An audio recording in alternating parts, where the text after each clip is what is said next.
Well, good afternoon, everyone, and welcome to today's coffee chat on localizing Cedaw. My name is Paula Boland, and I am the president of the UN Association of the National Capital Area, one of the largest and most active chapters of the UN Association of the USA, which mission is to educate and mobilize support for a strong US-UN partnership. And we do that through a variety of educational programs and advocacy activities. So if you're not yet a member of UNA, please join our movement and get actively involved. Visit our website at UNA-NCA.org and be in touch with us. Nearly 2 decades ago, Secretary Madeleine Albright called the ratification of the Convention on the Elimination of All Forms of Discrimination Against Women, Cedaw, long past time. Cedaw, which is a keystone human rights document that is at the heart of the international gender equality agenda, was signed by President Carter on July 17, 1980, and submitted to the Senate for ratification shortly thereafter. Unfortunately, the United States, as many of you know, more than 30 years later, has yet to ratify the treaty, putting it in the same company as countries with dismal track records on gender equality, including Sudan, Somalia, and Iran. Of the 194 UN member nations, 187 countries have ratified Cedaw. Now, Cities for Cedaw is a nationwide grassroots effort to encourage local governments to become more gender equitable. Research shows that inadvertent discrimination is common without a proactive review of city activities. Cedaw ordinances require cities to evaluate their programs and budgets and ensure they affect men and women equitably. Absent action in the Senate, elected officials in cities like Washington, D.C. have taken upon themselves to introduce local Cedaw ordinances. And as many as you know, UNA-NCA has taken the lead in this process, spearheaded by trailblazers such as Karen Mulhauser, among others. Today's session will highlight legislation introduced in the District of Columbia, which calls on government to collect gender-inclusive data on existing health, education, workforce, and government representation data in order to strengthen women and girls' access to essential part of our lives. We are currently making great progress as DC Councilmember White has sponsored the legislation, and there is a hearing already scheduled for the end of June.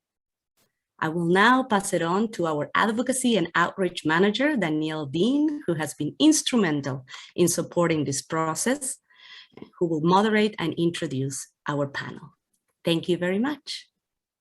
Danielle. Thank you, Paula, for that kind of introduction. And I'm very excited to introduce our panelists today who will be leading this important discussion on localization of Cedaw across the states.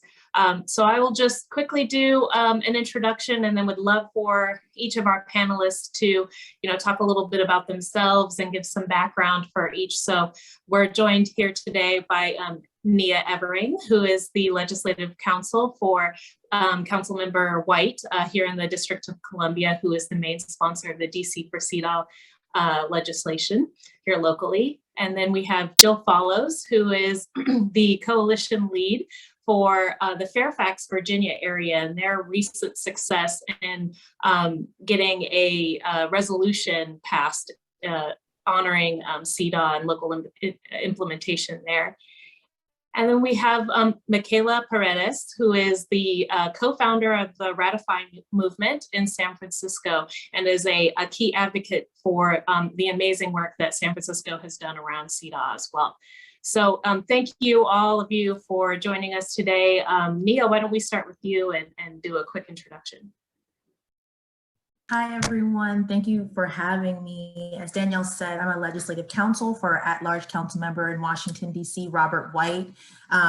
He is passionate, very much so, about gender equity in the city. It's why he introduced our codification of Cedaw in the district.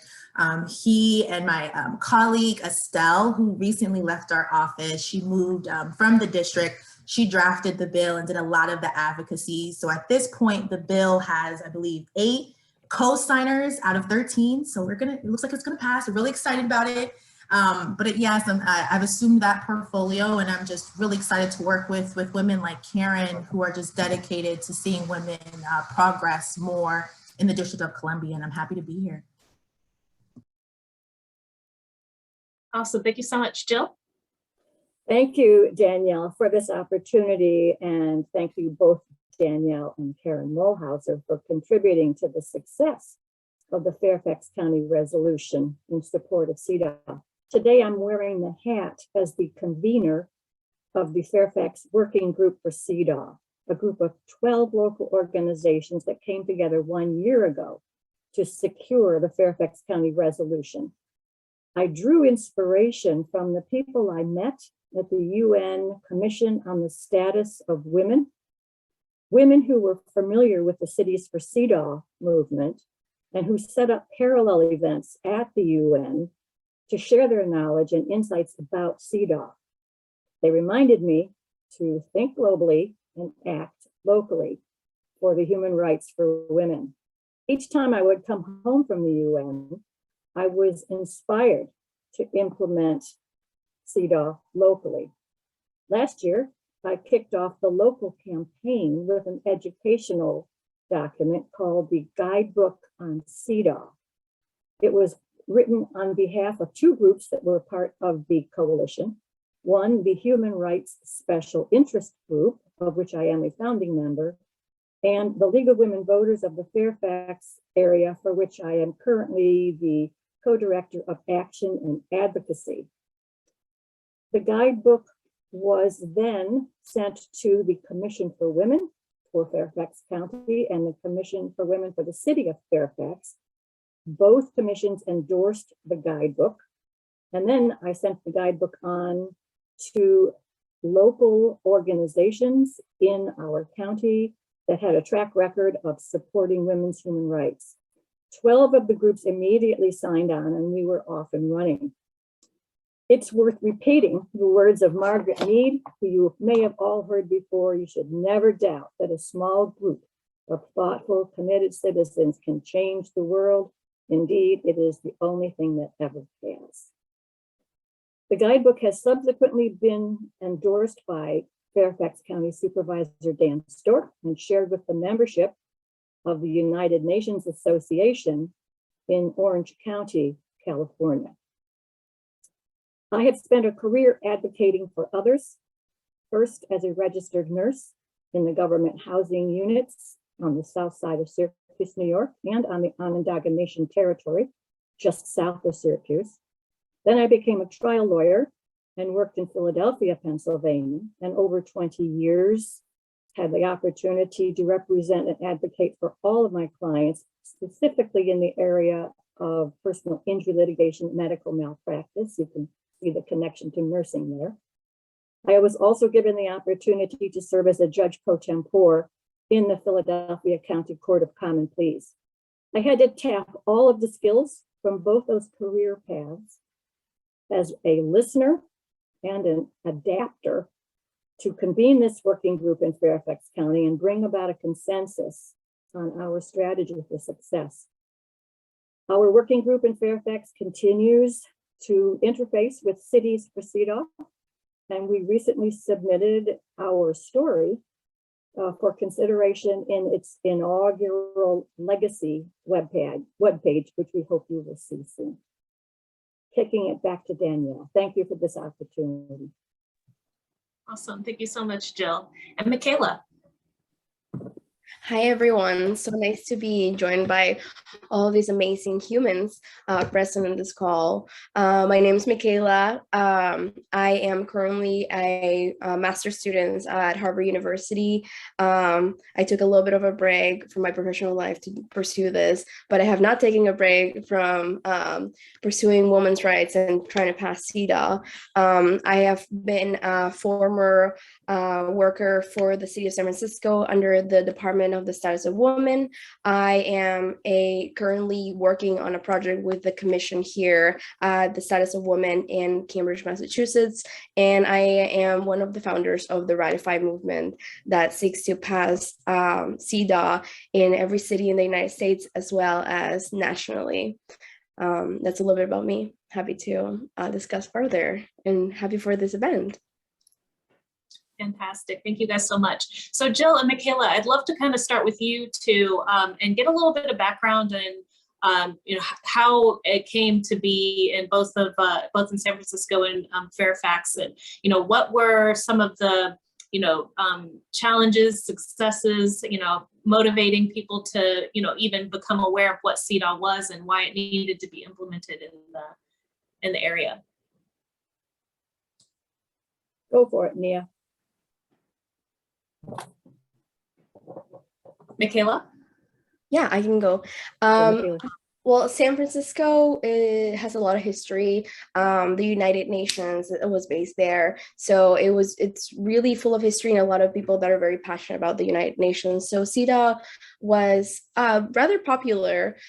So even today, you can see that a lot of people that we talk about from different departments in city government may not know about Cedaw or what Cedaw really entails, even that it's like a international legislation. So a lot of the work that we do is also, besides like domestic violence, human trafficking, and all of that, is a lot of educational events, going to different women's groups. There's a lot of women's groups in San Francisco that have really worked really well in specific areas, helping women, but may not know in external legislation, like international legislation, such as Cedaw, such an important pivotal keystone protection for women. So a lot of our work in that has started with the passing of Cedaw has been the education of what Cedaw really is, what it really entails, what it means that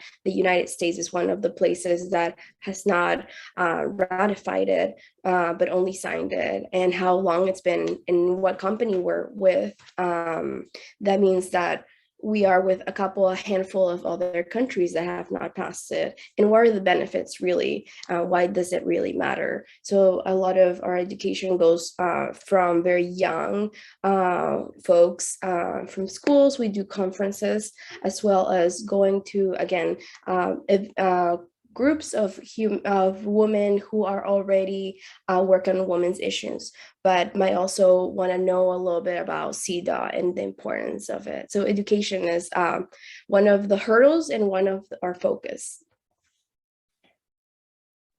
Absolutely, it's such a key part of Cedaw. Oh, Karen, good, you popped in my screen. It's such a key component of this effort. Jill, any thoughts on either constituent awareness or some of the challenges it took to get the resolution introduced and passed in Fairfax? Yes, thank you. I concur with Micaela. Education is the foundation. It is key. And even though here in Fairfax, we put together an educational campaign before we started with the action piece, even at the end, and we're basically looking at the votes being taken in, by the Board of Supervisors, we're hearing that they need to take extra time to first seek to understand what Cedaw is. And that follows a tremendous educational campaign out here in Fairfax County to get all of the supervisors on board. So yes, the emphasis needs to be on education. And then we have to be aware that you should not allow supervisors to use the perceived lack of education as a pushing a pause button and failing to keep moving forward as quickly as is reasonable. I think you might say that here in Fairfax, if we can use a baseball analogy, we picked up the bat and swung for the fences. We tried to educate about everything. We covered the proponents and the opponents' arguments to Cedaw in our educational materials. We had a Q&A section about all the basic things you needed to know. We had an elevator speech prepared for the supervisors. We had a list of resources and a briefing book that gave them additional information at their specific request. We used the opportunity amongst our own group here of 12 organizations to investigate the connection between Cedaw and the LGBTQ plus community. We used the opportunity to just look at all questions that came up. And you could see interface between SDGs coming up, as well as the actual articles of Cedaw.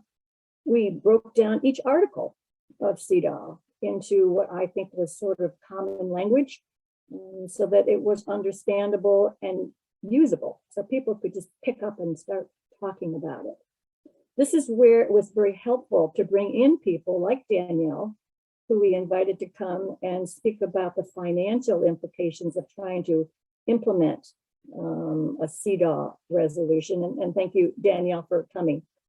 Karen Molshauser was also very instrumental in kind of guiding us along our way.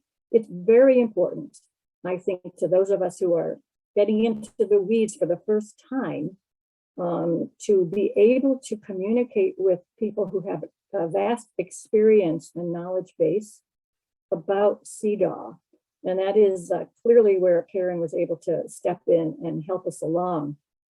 I would say that even though we took up that baton, we swung for the fences, which is sort of a lawyery tactic, you know, a trial lawyer tactic, you know, go for, you know, don't settle until you know, tried to reach for everything you can. We did settle, I think, for second base. For one reason, that the supervisors signed a resolution that basically said they want to explore more about Cedaw and look at what it really says. I mean, they want their own internal government elected people to do their research. So to the extent that that's going to slow us down, we need to be looking at accountability measures going forward. So how we keep your feet to the fire. And we also need to be looking at best practices for taking a resolution to the next step down the road. Resolution is basically a visionary statement. It is not an enactment of legislation. It's a vision.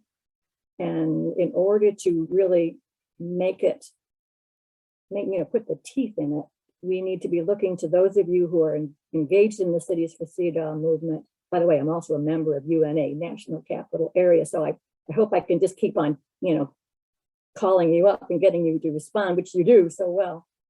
But we do need to, move ahead with enacting legislation, which is why I'm really excited to hear what's happening in DC. Excellent. You teed that up perfectly, Jill. Neah, I would love to kind of walk through what the DC legislation would do. And I think it hits on so many of the points that Jill has already mentioned on and talking about, looking at inside the government, doing your own due diligence on, where our posture is in terms of gender equity. And then once you take that kind of internal analysis, how do you move forward from moving forward into more progressive policies that are gender conscious.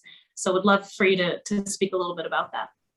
Yeah, thanks for taking that up, Danielle and Jill. And I should say it's an honor to share this panel with Jill and Micaela, who are clearly titans in this field. And just to learn from you all and hear your remarks is awesome. I'm taking notes as we go through this. But I'll go through just some of the key provisions of the bill in DC. I do want to start by saying when this legislation would be enforced by the Office of Women's Policy Initiatives. It's one of our district agencies. It's a small but mighty office. And as Jill read the quote, it doesn't take a whole lot of people to make a big impact. And I think we call them OPI for short, has done that. And so as I read the key provisions, this would be enforced by and housed under OPI, just to give context. So essentially, this bill will require each district agency to conduct gender analyses pursuant to guidelines developed by OPI and provide a report, including the results of that analysis, to both the mayor and to council by a fixed date that will be established in a couple of months. Right now, we have it for October 1st, but based on the timing, we're going to have to change that date. And not only will that initial report be required, but every 4 years, we're going to require a reevaluation. And so each gender analysis report will include data collected that identifies gender disparities, disparities in each district agency. It will evaluate equity in the agency's operations, including its budget allocations, delivery of direct and indirect services, staff salaries, and benefits and employment practices. And each district agency will have to designate a liaison. So we're not going to be asking OPI to do this on behalf of each agency. I think as Danielle alluded to, each agency will be required to do this analysis by themselves, but they will have one liaison to make sure it goes across the finish line. And this law will require that this liaison will be findable. So if you all have questions about what's going on in a particular agency, if we saw data was missing, we would know the point person to contact and be able to rectify that quickly. I think Jill talked about just enforcement issues, making sure things follow through. And so that was also thought through by Estelle in drafting this. So the commission will also make a training on gender equity and human rights with a gender perspective, and that will be available to all district employees, and that will be based on the findings every 4 years that we see. And then the commission, no later than April 1st of each year, every 4 years, will develop a citywide action plan to address and correct any deficiencies identified in the gender analysis conducted that I just discussed. And so those are the key provisions. I think a huge issue we found in the district, and I'm sure this is beyond just the district, is having data to be able to make targeted legislation that can help women in different agencies. And without this targeted data, it's really hard to identify which legislative solutions we can identify. And so I think our adoption of this right now is about collecting that data, creating a plan, and being able to, even our office, better lobby our other council members, where you can say, yeah, there's a problem with gender equity and salary, et cetera, but being able to point to data, being able to have each agency do this top to bottom analysis will allow us not just to have a comprehensive plan, but it will help us do what Jill noted. How do we enforce and how do we push more legislation moving forward? And so essentially that's where we stand. And Danielle, if we're going to get to this later, cut me off, but just to give maybe a procedural, just kind of cap where we are, if that's okay. Okay, great. So it was introduced at the top of the year, and I've shouted out Karen already, but Karen Mulhauser has been so integral in this effort, not just only with Estelle, but even, reaching out to me when I assumed the portfolio, so Karen, thank you so much. I just want to say that again. But it was introduced in January. We're going to have a public hearing July 30th, which is a big deal because we didn't have that last time it tried to go through in DC. So that's a good sign. We have 8 people on council co-signing this, or co-introducing this is the formal term. And you only need a majority vote, and there's 13 people on council, 8 are already on board. We've heard no opposition, which is like, that's what you want, right? That's the cherry on top. And after that June 30th hearing, we just have to go through markup, which is the committee just having to go through it. That's when we're going to kind of change some of the dates to reflect this new timeline. And then we'll bring it to the full body for a vote, and we expect it to pass by this fall. So that's where it stands in the district right now. And I'll put a link in the chat for you to be able to look at the bill in case you would like to read it as well.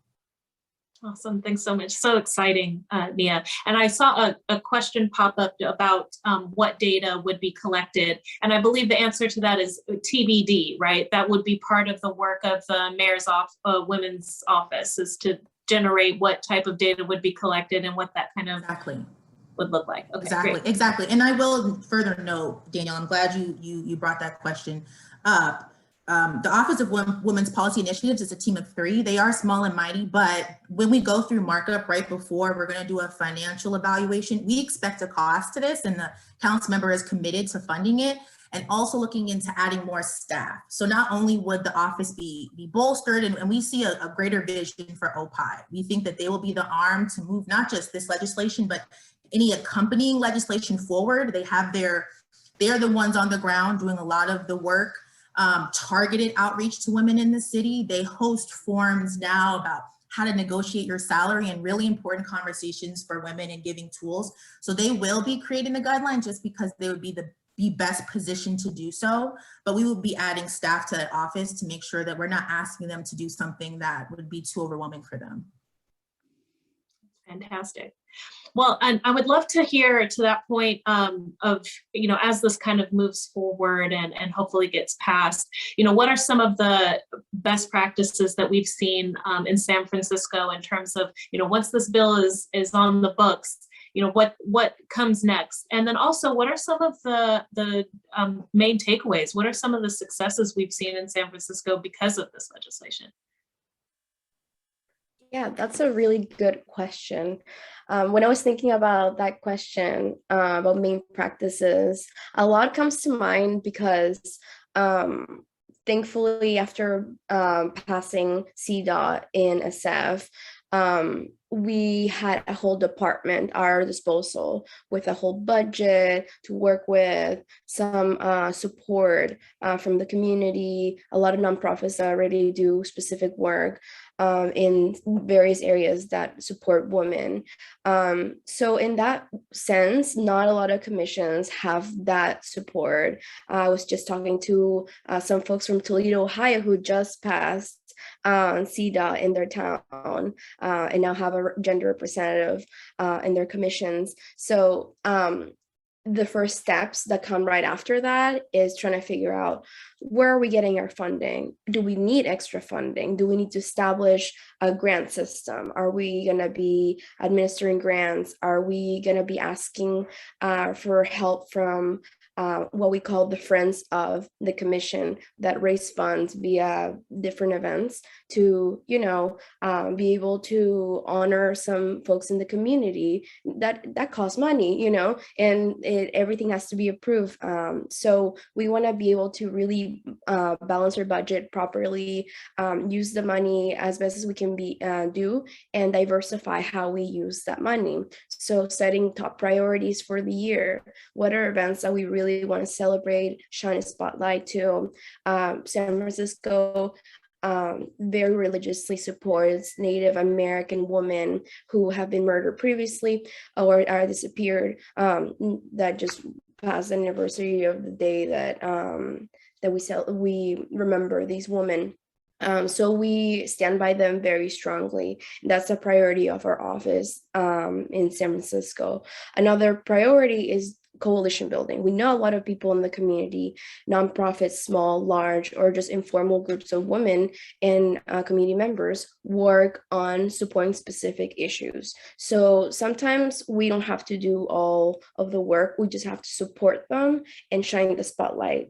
Again, the gender analysis that we're talking about, that Neah was talking about, is such an important baseline to start with. As soon as the commission starts or the department starts, one of the best things to do is do this analysis to set a baseline as to where we're at right now and what the work that we will be doing will actually do, so we can show results like, gender analysis in the police force, before and after, and then we can ask for more funding, we can ask for more support, we can show that this work actually really is impacting communities.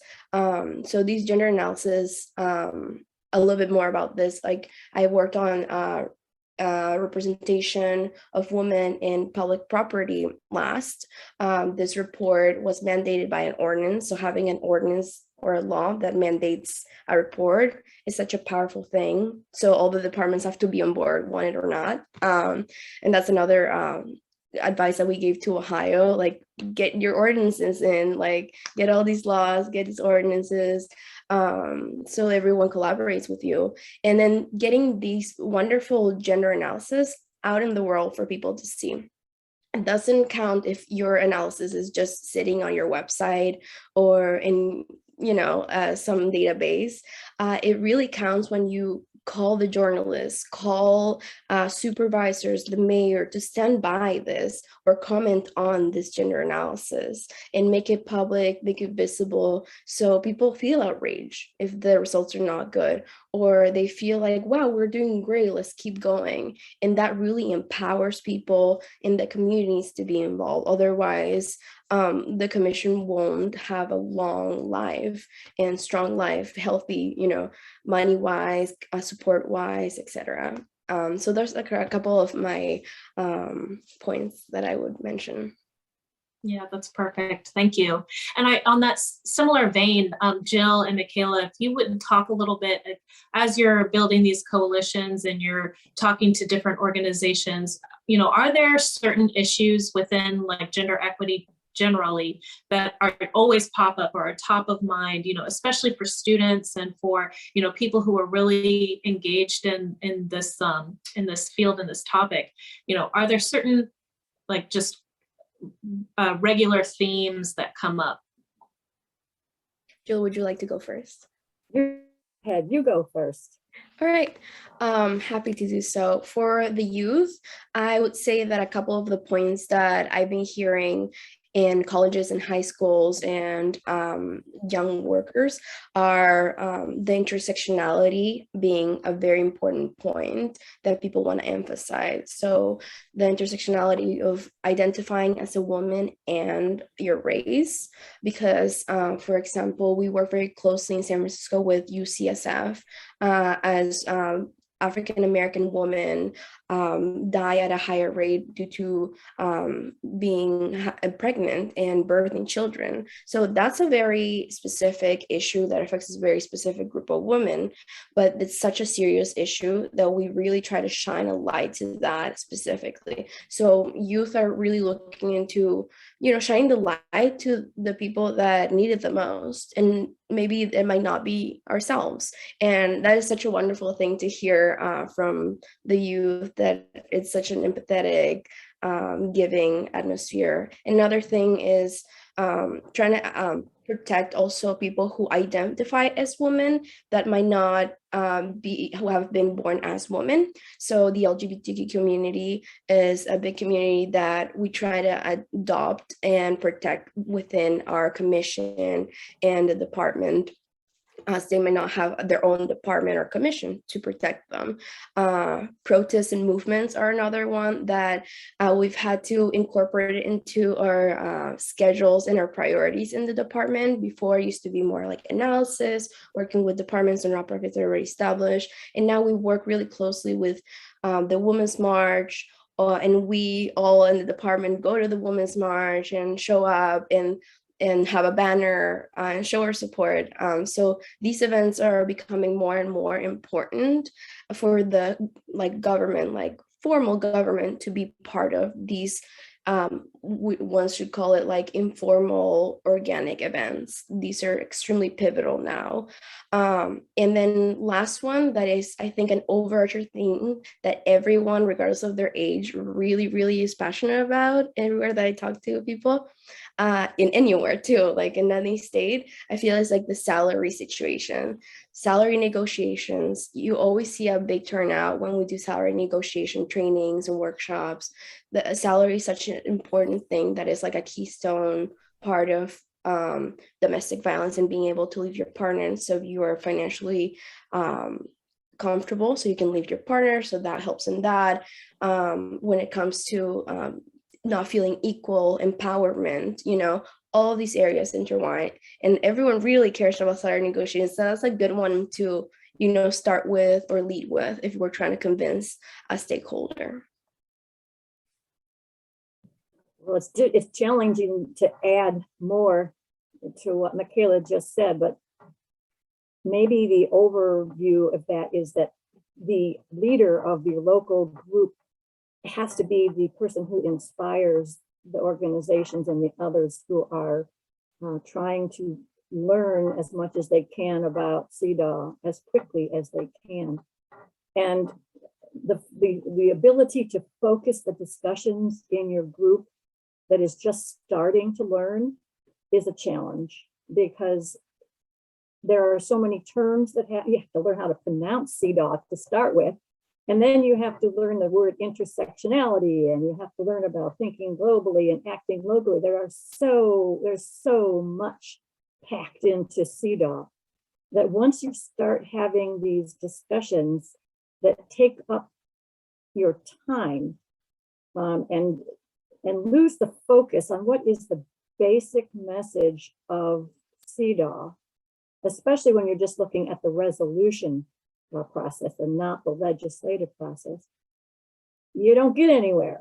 So it is challenging to keep focused and keep inspired, but you can take inspiration from documents that you see online and from people that you're hearing from today. I was inspired by learning from the San Francisco movement that after passing their resolution back in the mid-90s, they had 2 years plus of no domestic violence homicides. That's a catchy, fact. It's an inspiring fact. They set up a trafficking in persons commission in the mid-90s back in San Francisco. That's inspiring, and it helps to keep everybody engaged in discussions. Reproductive rights is a topic that came up in Fairfax County, in addition to many of the topics that Micaela just mentioned. And that's becoming a hot button topic, as you can see. I mean, this morning, according to the news, there's been an analogy between women and sea turtles. I mean, go figure. Check that out, Google that on your own time. Let me just say that sea turtles are an endangered species, so keep that in mind. But there is the need to have a vision for keeping your focus on the basic principles of Cedaw as you move through the weeds. That's great. And both of you kind of touched on this, but Neah, I'd love your perspective as well. Is, how can constituents and organizations maintain and sustain good relationships with their elected officials as they go through this process? What do you kind of see as the main ways that we're going to be able to engage with DC government as they kind of move through this? Danielle, that's a really good question. And you sent us an email with these questions, and that was the one that I really gave a lot of thought to. So DC Council, we have 13 council members. We have 8 wards. So there's a council member that represents each of those 8 wards. And then we have 4 at-large council members that cover the entire city. And then we have the chairman of the council. And so I say that to say, when looking at advocating in DC Council, you want to first think about, is this relevant to a particular ward? And then of course would reach out to that particular ward representative. In a case like this is less relevant to a particular ward because this is looking at the at-large community. You would reach out first to those 4 at-large council members, one of which is Councilmember Robert White. And then council members are given committees. This is through these committees, they oversee a portfolio of different district agencies. And if any of this is complicated, let me know, because the first time I learned about the demographics of how council breaks down, I had to hear it a couple times. So when you reach out to those at-large council members, that is relevant. But if you're looking at an agency, so for example, this bill would have either been held under the Office of Human Rights or the Office of Women Policy Initiatives. So then you would want to find the council members committee that's over the agencies that you think are best positioned to move legislation forward. So in this case, both OHR, the Office of Human Rights, and OPI, the Office of Women Policy Initiatives, fall under my council member. And so you really want to target, if you get that sweet spot where you get both the ward person and the committee director over that agency, like Karen and Danielle did on our team, that's really the sweet spot. You want to advocate to all the council members because you want them to sign on to legislation. You want them to vote in favor of it, but you want it to first be introduced. And so it's really important when you're building those relationships that you're talking to the correct office. And I find that when you target the office really well in the district, you get the staff that will respond to your emails really fast. You'll get the staff members who would love to talk on a phone call. And something that my boss, Councilmember Robert White, always says is our best legislation came from advocates and community members. They're not ideas that we've thought of organically, or, we sit on this pedestal and we're like, we know every issue in the district and we will solve it. We really look for those in the community on the ground to really inspire us and to help us understand what work needs to be done. That's something that Karen did very successfully. She targeted not only the right ward people, she reached out to all the at-large people, but she also knew this would likely fall under OHR or OPI. And she contacted our office, and that type of targeted outreach and getting to the right ears is crucial in council. I think everyone should be responsive no matter what. But if we're being realistic, certain council members have different priorities, and it's not to say they're not doing a great job, right? But because these portfolios might include like 40 different agencies, I think my boss has about 30 agencies under his purview, you really want to make sure that you're targeting the council member that oversees the committee that encompasses your agency. I know that's a long-winded answer, but I find that a lot of times when advocates are reaching out to council, they're not doing that research all the time. And in the beginning, they'll send a mass email to every council member. And I think that's the most ineffective way to get heard. You want to really target a council member. You want to just get on a phone call, and maybe the first phone call is just a chat, just to say, hey, this is what I do, these are my thoughts. And then the second meeting be more substantive. But I think first and foremost, just targeting the right council member to get something moving forward. Thank you. That's perfect. And some of the main takeaways that I also took away from Micaela's comments is looking at how the government interacts with things that they're already a part of with community members. So looking at if there's going to be a protest, making sure that you're in contact with your members, like say, this is the group that's organizing it, want you to be aware of what's going on, working with other agencies that, provide services during those types of events, community events, just like the police, perfect example.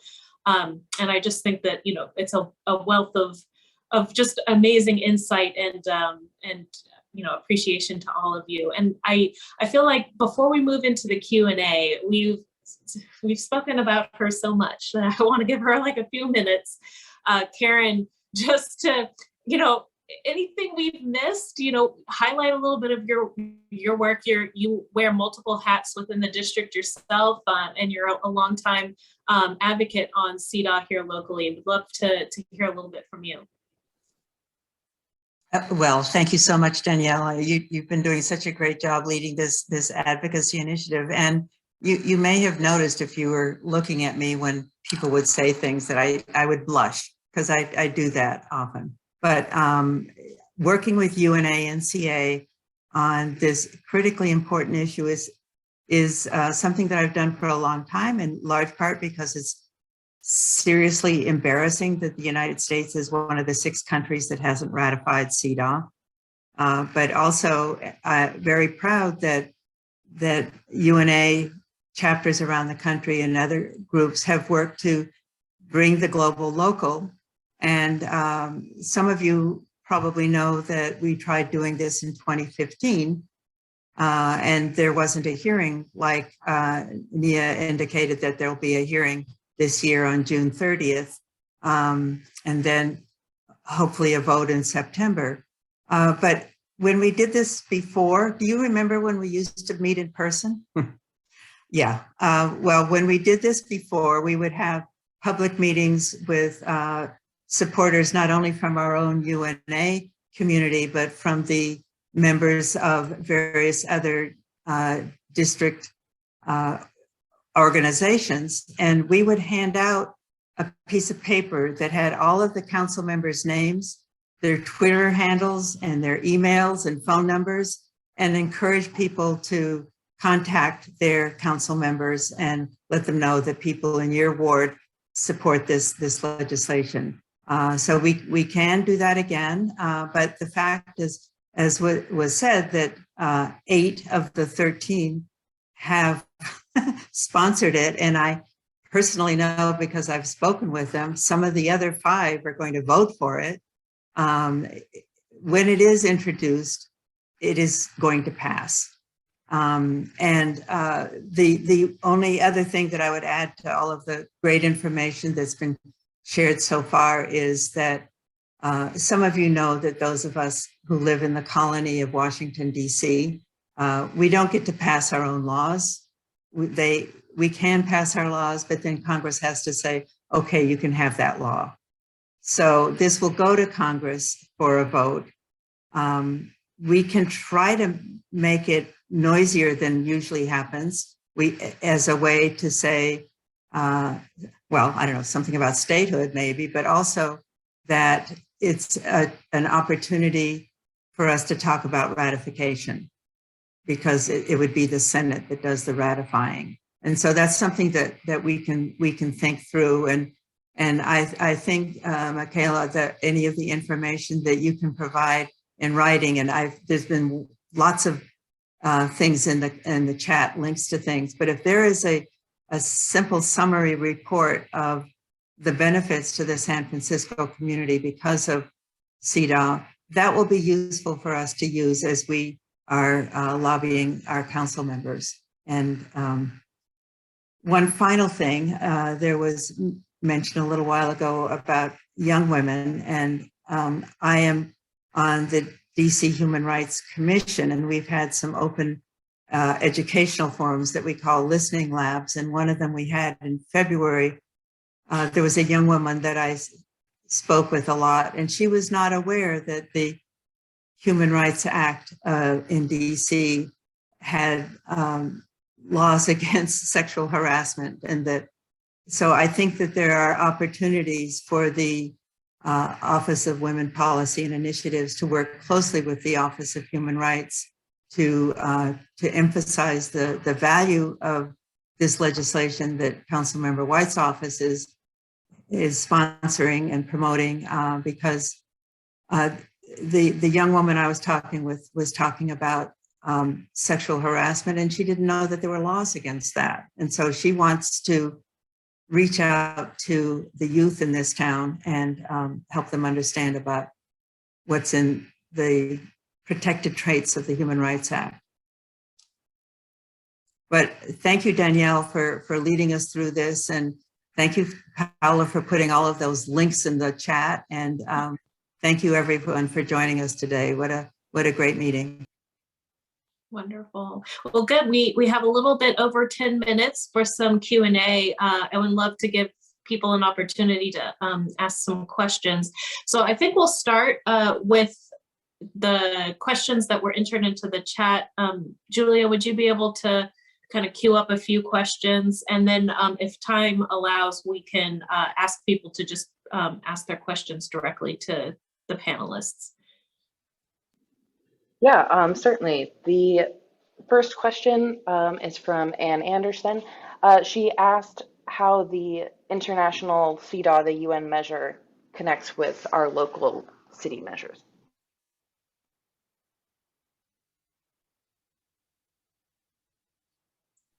Can I just maybe add a little something to that? Because that's a little, basically what I'm looking at is how difficult it is to get people to think that global and where it connects with local. And I would really love those of you who've been working on this forever to give me the sort of boilerplate language about why you would tell somebody who's working locally why they need to pay attention to national, international. So that's where I'm trying to find. Hope that makes sense.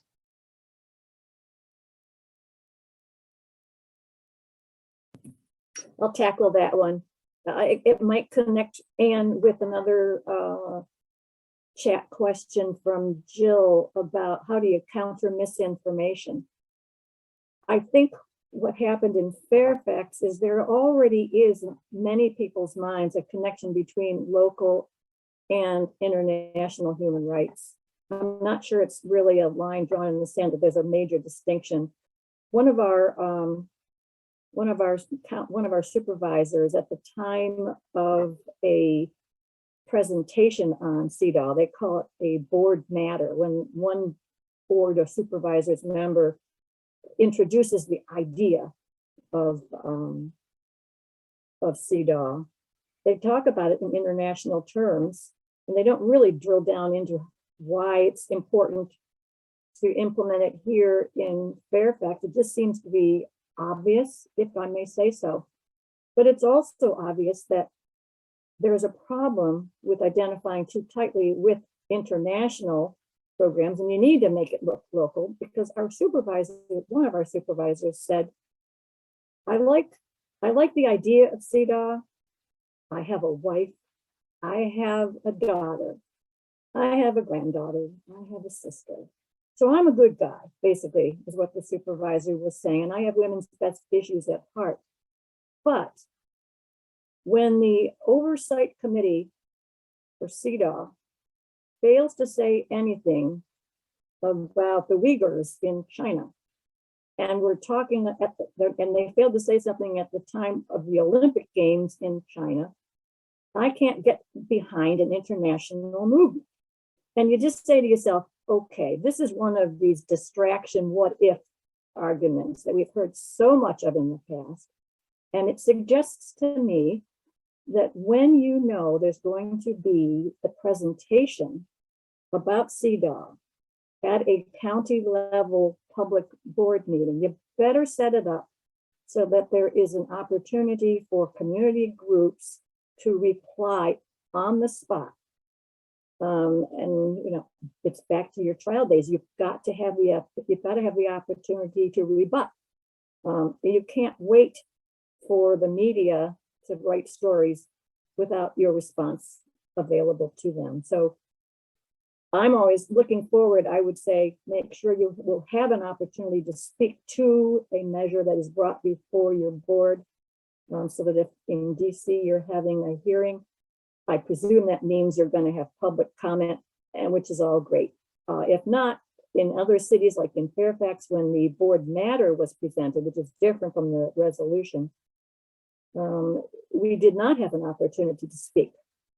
And so you just have this Uyghur argument hanging out there. So lesson learned, make sure you have an opportunity to speak to issues about the connection between international measures and local measures.